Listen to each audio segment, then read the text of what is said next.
The following is a videotape module from the learning system Seymour Papert on Logo. The tape series has two parts. The first, New Mindstorms, focuses on the process and the principles of learning. The second, Logo Hurdles, focuses on specific technical aspects of Logo.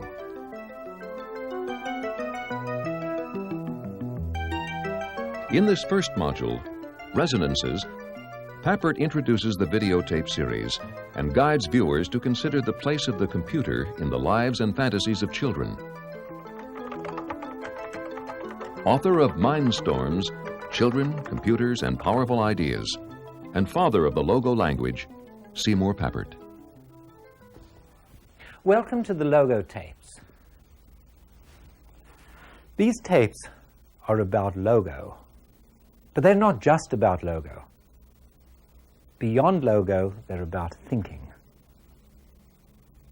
They're about how to think about computers and how to use computers to think about other things. They're about how to use a Logo experience to develop new thinking skills for yourselves as much as for your students. But even beyond thinking, the tapes will have much to say about feelings. People, adults as well as children, have strong feelings about computers, and their experiences with computers influence the way they feel about many other things. For example, about school and about learning. And most relevantly here, people's experience with computers often influences the way they think about themselves.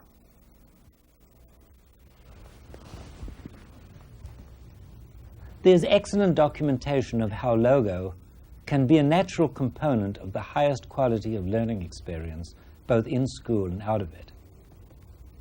But I have a quarrel with the many studies which pose what I think of as pseudoscientific questions like, what is the effect of Logo on the cognitive development of the child? As a matter of fact, most such studies have come out with positive answers. Just a few have reported negatively. But positive or negative, they're answering the wrong question. The question is not what Logo does to a generalized, passive person who undergoes a Logo experience. Oh, nice. The question is what an active learner can do with Logo, what an active teacher can make out of it. Nice creation, huh? We never ask what the computer does to people. We always ask, what can people make of the computer? Do you understand how it works? That's good. I was wondering what it was going to do. Of course, what you make of the computer depends on what resources you have. Intellectual tools, people, cultures. Logo is just such a tool that you could use to make great works, or to make mediocre works, or to make nothing at all. The young woman at the keyboard chose to follow a path which I'd like to encourage teachers not so much to admire as to emulate, not so much as to try to get their own students to follow as to follow themselves.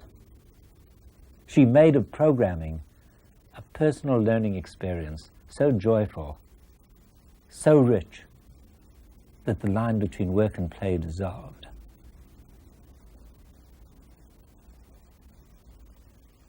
Logo is a programming language, and in these tapes we'll be getting down to the nitty-gritty of writing computer programs as the young lady was.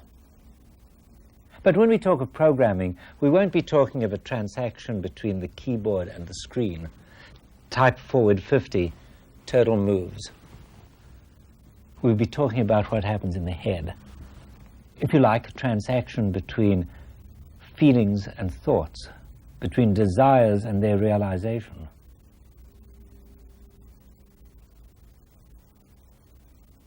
Now, since the audience of these tapes has many teachers, before talking about actual programming, I'll say something about the vision of learning that lies behind Logo, and especially something about the principle of learning that has been most commonly associated with it, what is known as discovery learning.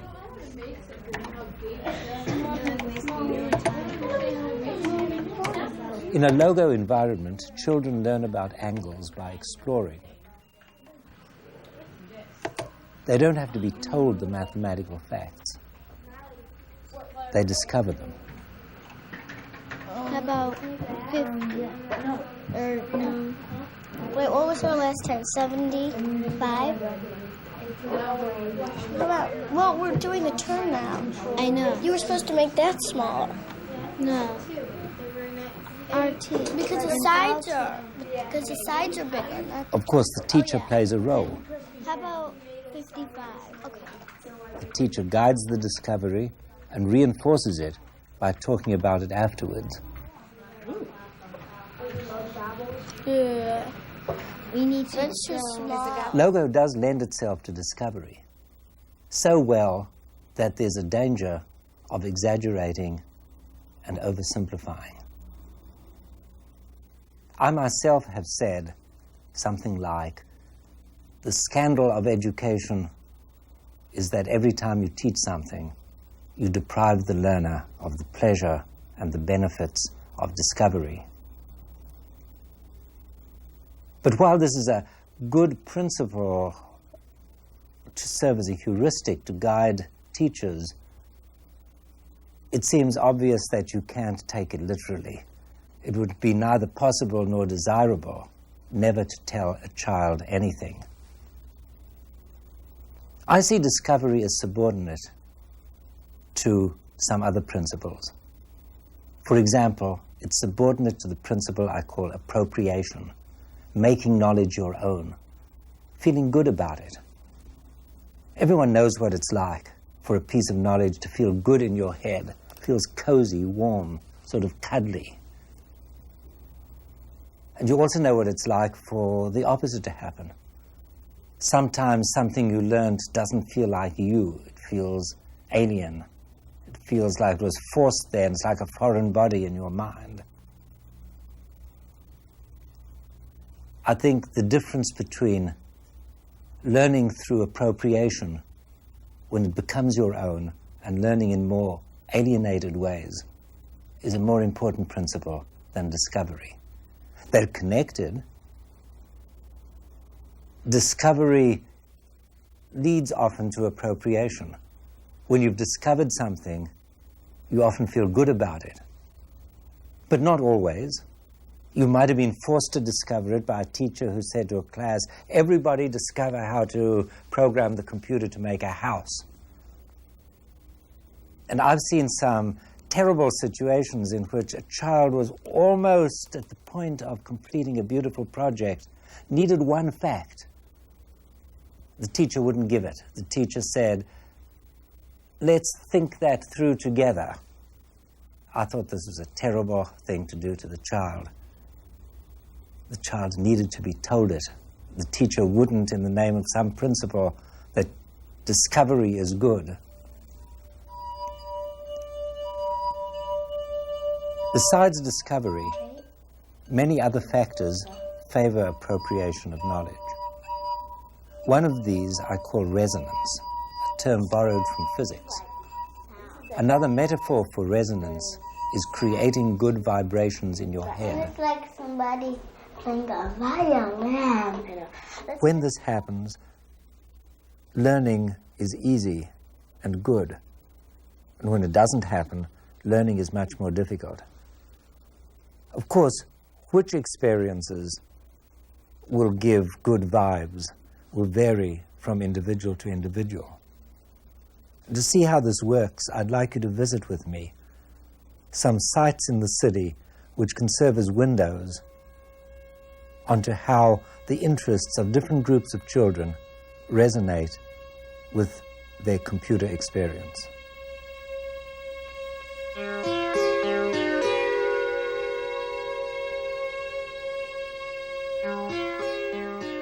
My vision of learning is not an abstract theory of interactions in an instructional situation. Theorist and teacher must learn to understand how the immediate learning experience meshes with the larger experience that makes up the learner's life.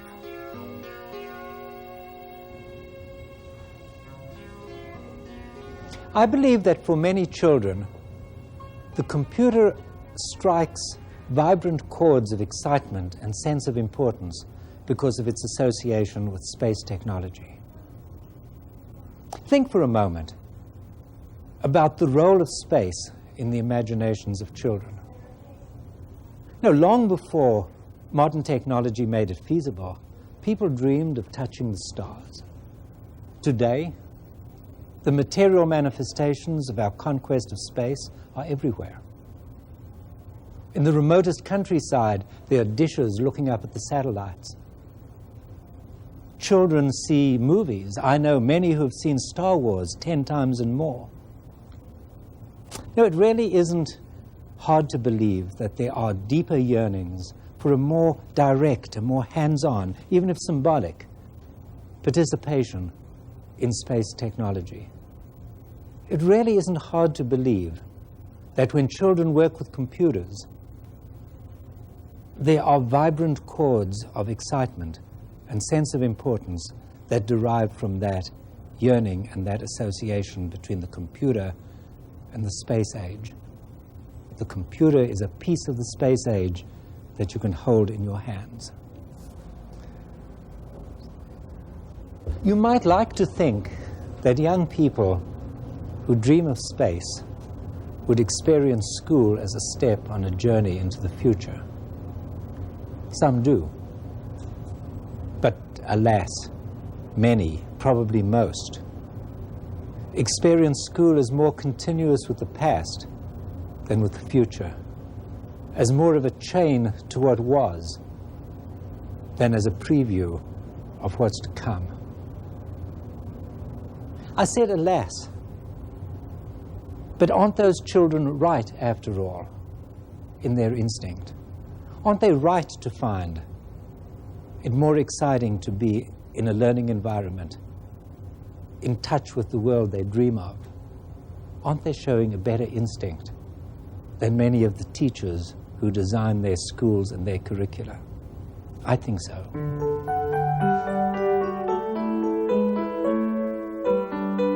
You can guess, but you can never really know what feelings, what fantasies feed the excitement and fuel the energy of children at work and at play.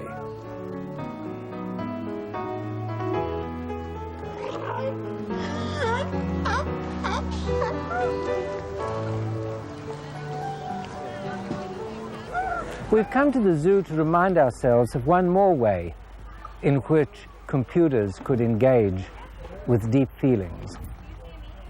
For children, for me, for many of you, animals can be profoundly, deeply fascinating.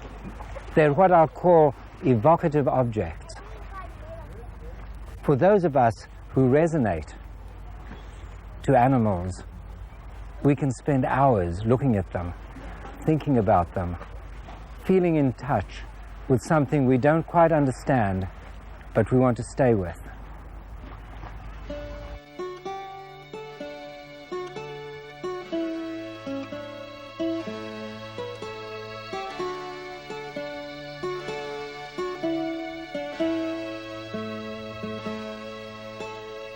Where is fancy bred?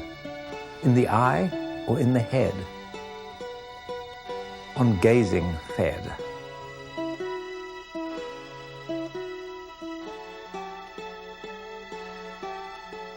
Must minds be tamed in school, or can they keep the depth of savage wonder? I've used the computer as a material out of which to fashion new micro-worlds in which learning could retain these qualities of intimacy and engagement.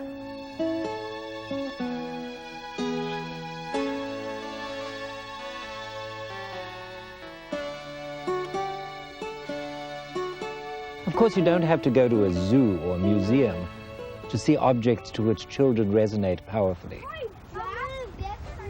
There are some in every house, television set, or the neighborhood theater.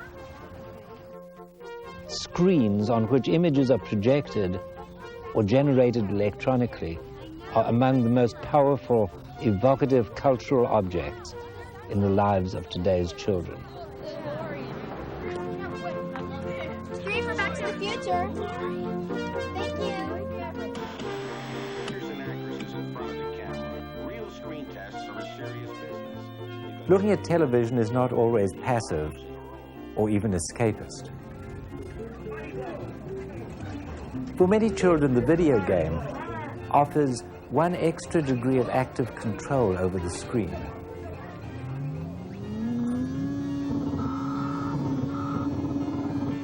But movies, television, or video games, these are screens other people made.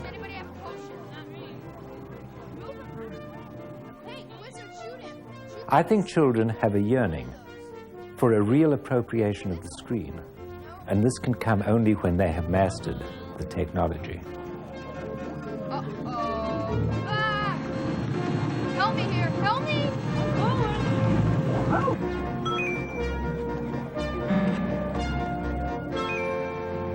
What are these little things?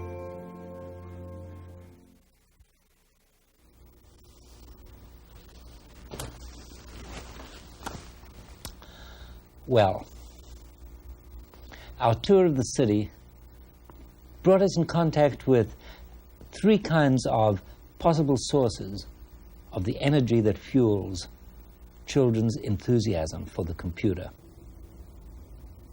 In the Space Museum, we speculated about the role of dreams of space.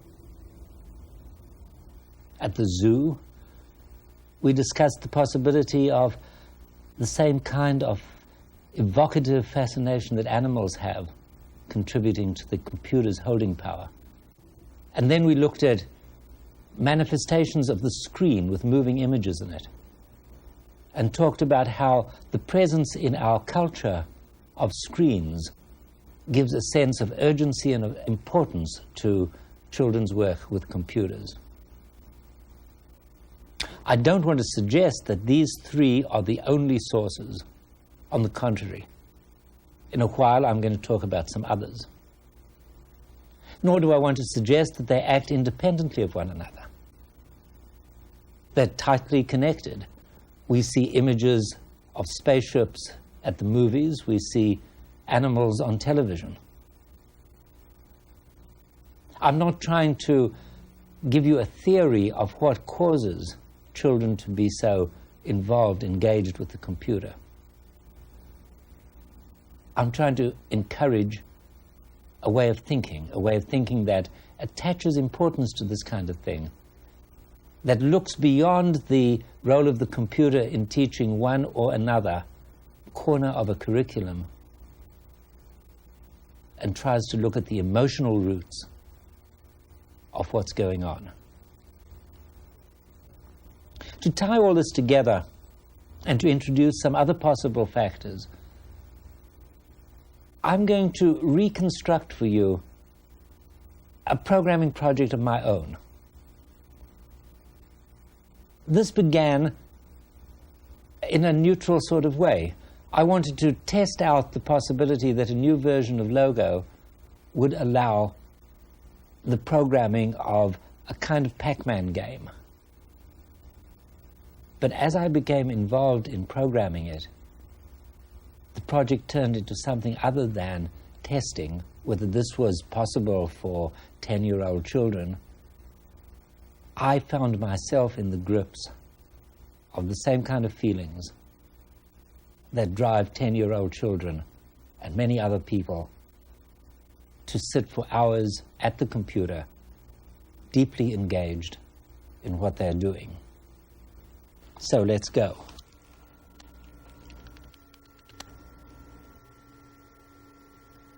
For me, the obvious first step is to put something on the screen. Don't worry whether you know how to do this in your version of Logo. All I want you to do here is to follow the spirit of how a project can take on a life of its own. A possible next step would be to design the maze for Pac-Man. But I like things that move, and so for me it was natural to go for the ghosts.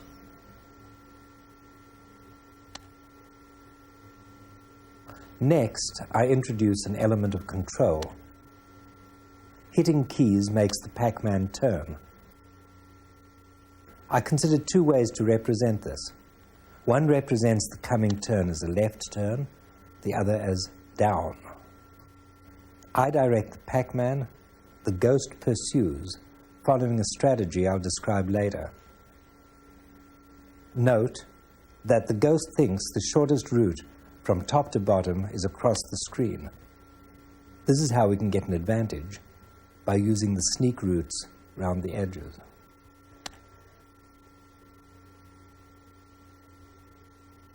Well, let's see where all this is taking us.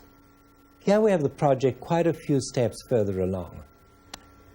We've introduced pellets to be eaten by the Pac-Man, and for the first time, we have something like a real game. Clear the pellets before the ghost gets you. In bringing the game to this stage, we've had to make quite a few decisions of a rather more complex and subtle nature than how to control the Pac-Man. In particular, we've had to decide how to represent the relationship between the ghost and the Pac-Man so that we can specify in the form of program which way the ghost is to go. I'll show you how this works on a piece of paper. Let's say we had the ghost over here and the Pac-Man down there.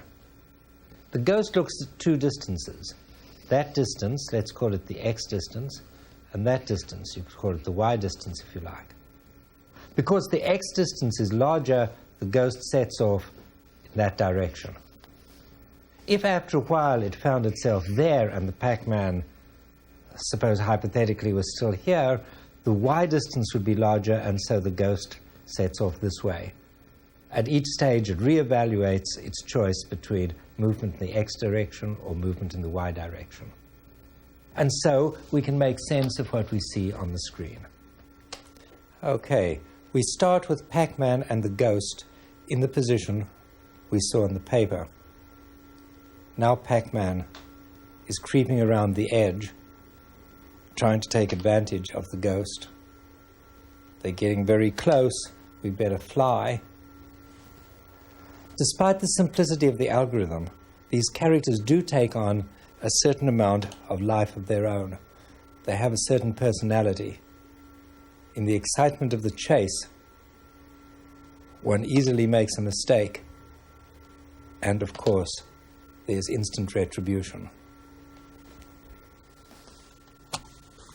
You've been looking at a slightly fictionalized, but fundamentally realistic account of the beginnings of a programming project. I think I've carried it far enough to convey my essential message, to give you a sense of the intellectual excitement of the challenge, the mastery of this technology, a sense of empowerment. But I've also tried to convey something a little more subtle. Let me call it identification. You identify with the Pac-Man, with the ghost, with the turtles, of course.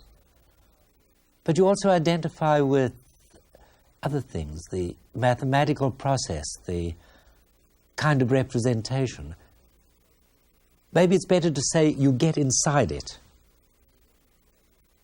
You're really there with it. You're part of it. I think that factors like this play an essential role in what's special about the best kinds of logo learning environments. I think we've got a long way to go before we've learned how to master this medium for learning and teaching. But I think we're getting there. Of course, not everyone agrees.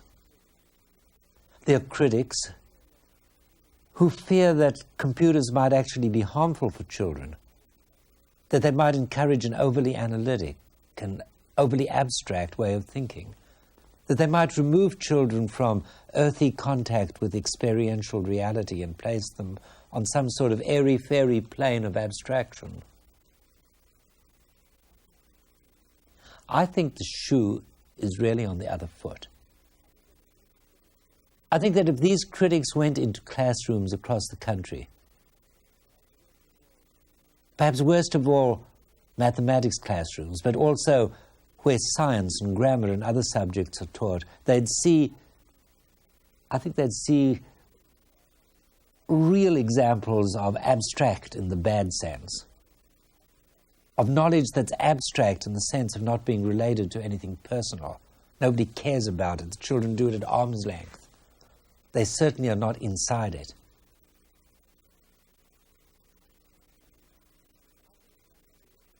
I've been trying to project a different image of relationship with knowledge and with learning.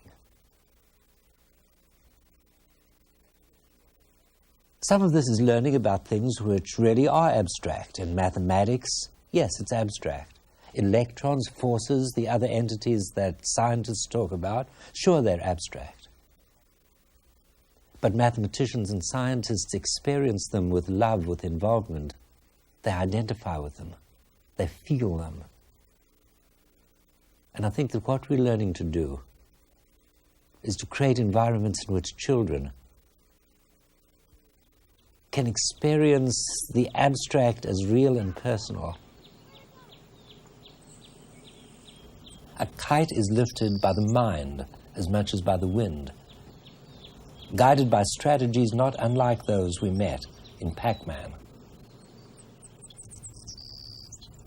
In my vision, the computer is used to join, not to separate, such contexts for learning.